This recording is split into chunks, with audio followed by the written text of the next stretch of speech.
Very warm welcome to you all. आप सभी का इस चैनल में स्वागत है। हम जो नेट के प्रीवियस ईयर के क्वेश्चंस डिस्कस कर रहे हैं उसमें आज ये हमारी छठी सीरीज़ है। आज जो हम लोग क्वेश्चंस डिस्कस करने वाले हैं वो प्रिंसिपल्स ऑफ ऑर्गेनाइजेशन यानी संगठन के सिद्धांत टॉपिक से संबंधित सन 2014 में कौन कौन से क्वेश्चंस आए थे उनके ऊपर चर्चा करेंगे हम लोग। देखिए, जो क्वेश्चंस जब आते हैं तो उनकी 3 कैटेगरीज होती हैं। एक होती है इजी, मीडियम और डिफ़िकल्ट। तो जो आप जब भी कभी क्वेश्चंस आप अपना मॉक टेस्ट करते हैं या प्रैक्टिस टेस्ट आप कर रहे हैं तो आप उस चीज़ को भी एनालाइज कीजिएगा कि मीडियम आपके कैपेबिलिटी के हिसाब से आपको कौन से मीडियम या डिफ़िकल्ट या इजी टाइप के क्वेश्चंस लगे। उससे आप लोग अपने आप को थोड़ा सा एक वे कर सकते हो कि हाँ, वेयर यू स्टैंड और कितना हमको आगे उसके ऊपर मेहनत करनी है।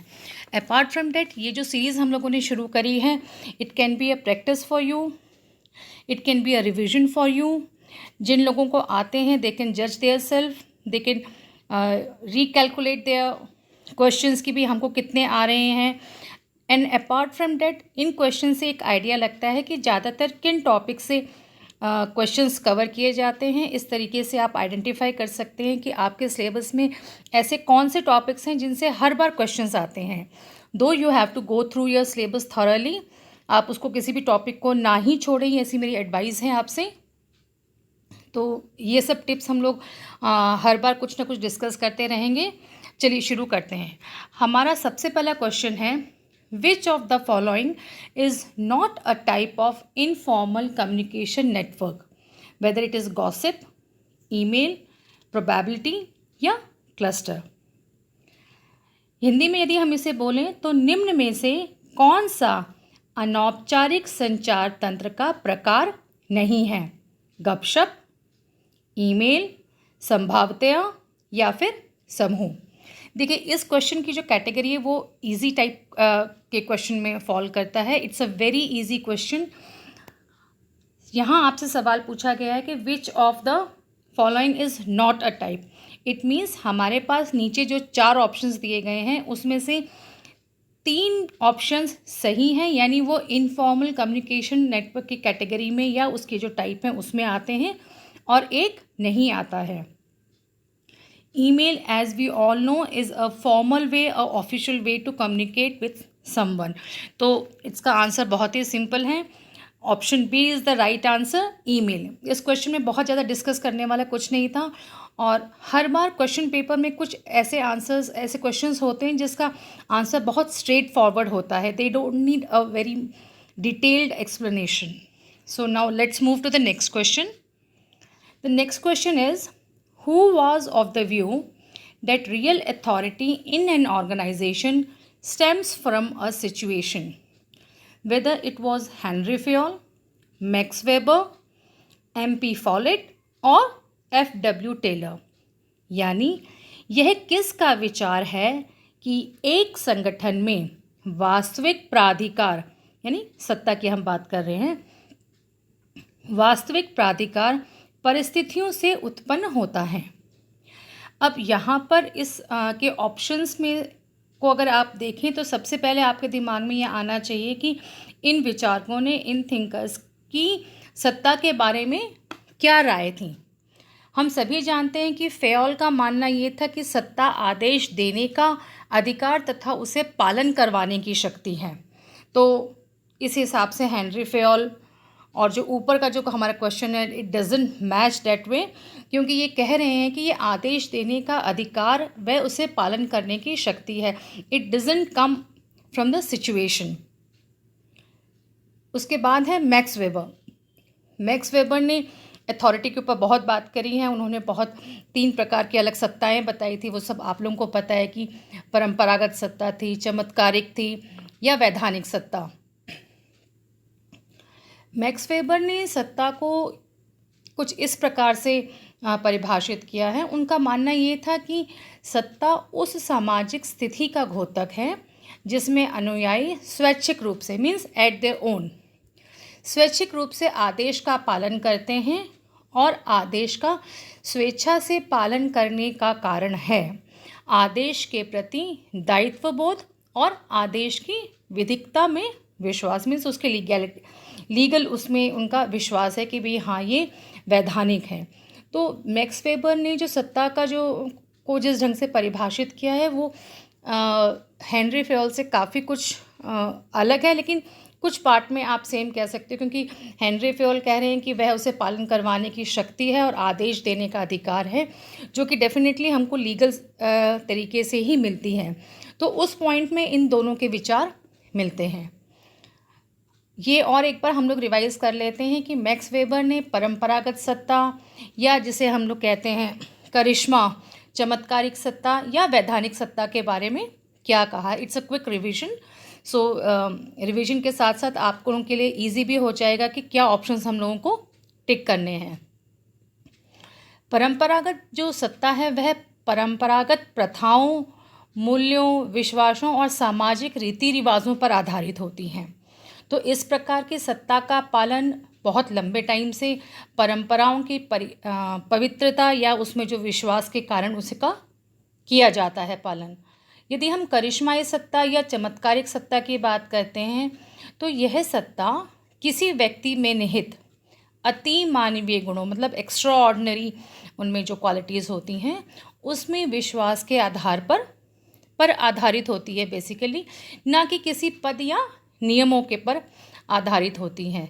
इसमें अधीनस्थ आदेश का पालन चमत्कारी सत्ता को मानकर स्वीकार करते हैं, न कि नेता या उसकी शक्ति में यूँ इस तरीके से कमी हो तो उसको सत्ता से वंचित कर दिया जाता है।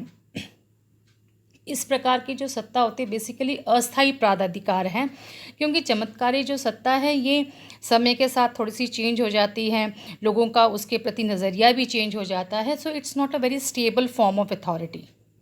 अपार्ट फ्रॉम डैट अगर हम वैधानिक सत्ता की बात करते हैं तो वैधानिक सत्ता लॉजिकल है, मतलब तार्किकता के आधार पर यह सत्ता है, और जो राष्ट्र का संविधान या संगठन का कानून इस सत्ता का स्रोत है, मतलब वहाँ से ये उत्पन्न होती हैं। और इस सत्ता के आदेश का पालन आदेश की वस्तुनिष्ठता यानी ऑब्जेक्टिविटी के कारण होता है, और इस सत्ता का संगठन में प्रत्यायोजन भी किया जा सकता है, यानी उसको डेलीगेट भी किया जा सकता है। अब यदि हम बात करते हैं मैरी पार्कर फॉलेट की, तो मैरी पार्कर फॉलेट के अनुसार सत्ता कार्य करवाने की सत्ता है, यह परिवर्तन लाने की क्षमता से युक्त होती है। इसके साथ ही उनका यह भी मानना था कि सत्ता का प्रत्यायोजन मीन्स डेलीगेशन एक कल्पना मात्र है और यह कार्य से जुड़ी सत्ता है, यह ज्ञान और योग्यता से जुड़ी हुई होती है। और साथ ही अब आप ज़रा ध्यान से सुनिएगा, किसी व्यक्ति विशेष को जैसे ही उत्तरदायित्व सौंपा जाता है उसे उत्तरदायित्व से जुड़ी सत्ता स्वतः ही प्राप्त हो जाती है। तो जो हम ऊपर वाला हमारा क्वेश्चन है कि डेट इट अराइजेज और स्टेम्स फ्रॉम अ सिचुएशन, तो ये समवाउट उसको रिफ्लेक्ट कर रही है कि सत्ता स्वतः प्राप्त हो जाती है, जैसे सर्कमस्टेंसेस बन जाते हैं उनसे उनको वहाँ पर अथॉरिटी या सत्ता मिल जाती है। So the right answer here is Mary Parker Follett, option is C. तो मैरी पार्कर फॉलेट का मानना ये था कि संगठन में वास्तविक प्राधिकार परिस्थितियों से उत्पन्न होता है। हमारा जो तीसरा क्वेश्चन संगठन के सिद्धांत से संबंधित सन 2014 में आया था वो था cordial employer relationship is required in the organization for, नीचे के 4 ऑप्शंस हैं। It is required for improving motivation, increasing organizational input, increasing organizational efficiency, and the fourth option is building organization's reputation। यानी संगठन में नियोक्ता एवं कर्मचारियों के मध्य सौहार्दपूर्ण संबंध किसके लिए आवश्यक है। पहला ऑप्शन है अभिप्रेरणा में सुधार करना यानी इम्प्रूविंग मोटिवेशन। दूसरा है संगठनात्मक परिणामों में वृद्धि करना, it means increasing organizational input. संगठनात्मक कुशलता बढ़ाना यानी इंक्रीजिंग ऑर्गेनाइजेशनल एफिशिएंसी। और संगठनात्मक साख का निर्माण करना, बिल्डिंग ऑर्गेनाइजेशंस रेपुटेशन। देखिए यहाँ पर हमको कोड्स दे रखे हैं, दिए मिले थे कि भी या तो पहला और दूसरा जो ऑप्शन है वो सही है, या first second third fourth option all the four statements are right, और सेकंड थर्ड फोर्थ और थर्ड और fourth.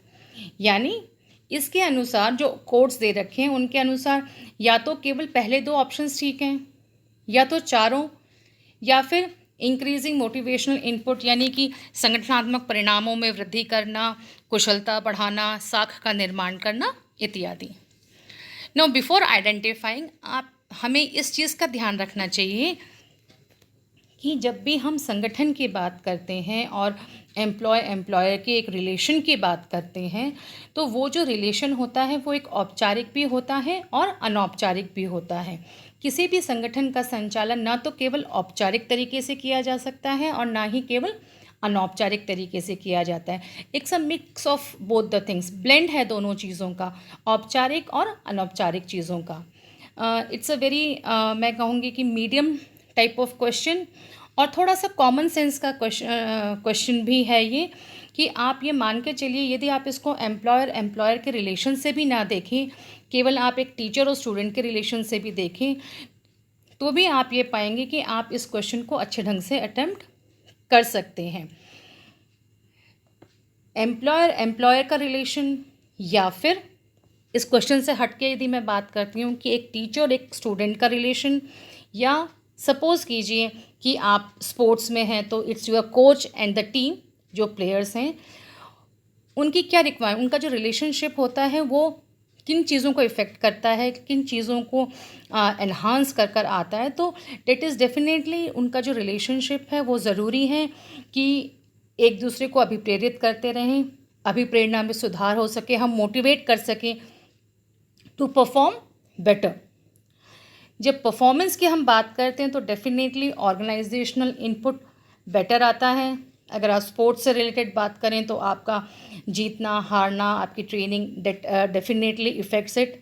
And apart from that, अगर हम ऑर्गेनाइजेशनल एफिशिएंसी की बात कर रहे हैं, संगठनात्मक कुशलता की हम बात कर रहे हैं, तो यदि आपका रिलेशन आपके उच्च अधिकारी से, स्पोर्ट्स की बात करें तो आपके कोच से, अगर हम क्लास की बात करें तो आपके टीचर से अगर अच्छा है तो आपकी कार्य कुशलता डेफिनेटली बढ़ेगी ही बढ़ेगी।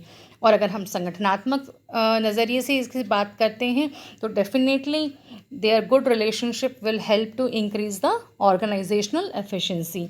उनके अच्छे संबंध संगठनात्मक कुशलता को बढ़ाएंगे ही बढ़ाएंगे। और जब परिणामों में वृद्धि होती है, कुशलता बढ़ती है, तो साथ ही साथ जो आपकी ऑर्गेनाइजेशन है, आपका जो इंस्टीट्यूशन है, उसकी रेपुटेशन भी बढ़ती है। और दोनों मिलकर भी इस और काम करते हैं कि भाई हमारी जो ऑर्गेनाइजेशनल रेपुटेशन है, हमारे चाहे कॉलेज का नाम है, चाहे ऑफिस की परफॉर्मेंस है, वो अच्छी होनी चाहिए।